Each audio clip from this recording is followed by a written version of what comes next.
السلام علیکم ورحمۃ اللہ وبرکاتہ۔ میری بات سنو، چاہے تم لڑکی ہو چاہے تم لڑکے ہو، پورے غور و فکر سے اور دل سے اور پوری سننا۔ تمہارے دل میں بھی گلے شکوے ہیں نا کہ کوئی نہیں ہے تمہارا؟ کسے بتاؤں اپنے دل کے راز؟ یہ دنیا میرے ساتھ ایسا کیوں کر رہی ہے؟ یہ لوگ میرے ساتھ ایسا کیوں کر رہے ہیں؟ اور میں خود بھی کچھ کر کیوں نہیں پا رہا؟ آخر میں ایسا کیوں؟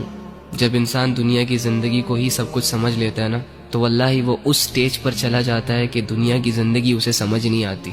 اینی ہاؤ، تو ایک کام کر، آج رات جب سب سو جائے نا، تو چھپکے سے اٹھنا، کسی کو کانوں کان خبر نہیں ہونی چاہیے، اور سب سے الگ تھلگ ہو کر جا نماز پکڑ، بچھا اور اس پر کھڑا ہو جا، ہاتھ باندھ، آنکھیں بند کر، امیجن کر کہ تیرا رب تیرے سامنے کھڑا ہے، وہ رب جس کا تو بندہ ہے، اور اسے اپنا سب کچھ مان، اور یہ تصور کر کہ آج میں اپنے رب کو اپنی حالت دکھانے آیا ہوں، آج میں اپنے رب سے اس دنیا کی شکایتیں کرنے آیا ہوں، آج میں اپنے رب سے دل کے راز بیان کرنے آیا ہوں۔ 2 رکعت نفل نماز پڑھ، اور نماز پڑھنے کے بعد جھولی پھیلا دے، ہاتھ اٹھا دے، بچھا دے خود کو، اور دل کی گہرائیوں سے پکار اپنے اس رب کو جو تیرے دل کے حال کو جانتا ہے، جو تب بھی تیرے ساتھ تھا جب دنیا تیرے ساتھ نہیں تھی، جو تب بھی تیرے ساتھ تھا جب دنیا تجھے جانتی نہیں تھی، اور جو آج بھی تیرے ساتھ ہے۔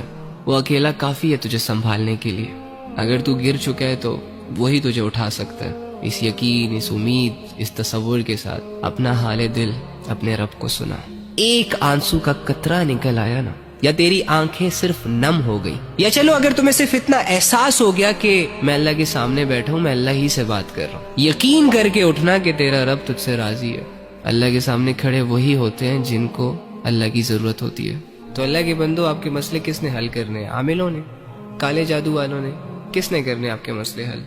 اللہ نے کرنے ہیں نا۔ تو اللہ کہاں ہے؟ ایکچولی میں آئی ڈونٹ نو وائی ہمارا یہ مائنڈ سیٹ بنا ہوا ہے کہ اللہ کچھ اسپیسیفک جگہوں میں پایا جاتا ہے، اور اللہ رب العزت کی جو مغفرت کے فیصلے ہوتے ہیں وہ نیک لوگوں کے لیے ہوتے ہیں، یا اللہ رب العزت جن لوگوں کی دعائیں قبول کرتا ہے وہ بہت نیک ہوتے ہیں، لمبے لمبے سجدے اور پاک صاف رہنے والے ہوتے ہیں۔ ہاں ٹھیک ہے، ان کا اپنا درجہ ہے، لیکن اس کا یہ مطلب بھی تو نہیں ہے نا کہ ایک عام انسان اللہ تک پہنچ نہ سکے، ایک عام انسان اپنے دل کی بات اللہ کو نہ کہہ سکے اور اللہ رب العزت کو اپنی طرف متوجہ نہ کر سکے۔ وہ کہتے ہیں کہ کوئی کعبے سے خالی ہاتھ لوٹ آیا تو کوئی گھر بیٹھے خدا کو پا گیا۔ آپ کو نہیں لگتا کہ جو کمزور ہوتے ہیں، جو عام لوگ ہوتے ہیں، جو مظلوم اور فقیر قسم کے لوگ ہوتے ہیں، جو خالی ہاتھ ہوتے ہیں، معاشرے کو زیادہ تر ترس انہی لوگوں پر آتا ہے؟ تو اگر آپ اپنے آپ کو یہ مان بیٹھے ہیں کہ ہم گنہگار ہیں، ہم بدکار ہیں، تو دوسری جانب یہ بھی تو یقین کر سکتے ہیں نا کہ اللہ رب العزت آپ کی طرف زیادہ رجحان کرے گا۔ اللہ کے بندو، اللہ کہہ رہے میں تمہارے شارک کے بھی قریب ہوں۔ اس اللہ سے اپنے مسئلے حل کرواؤ، جو اللہ ساری زبانوں کو سمجھتا ہے، جو اللہ دل کے حال کو جانتا ہے۔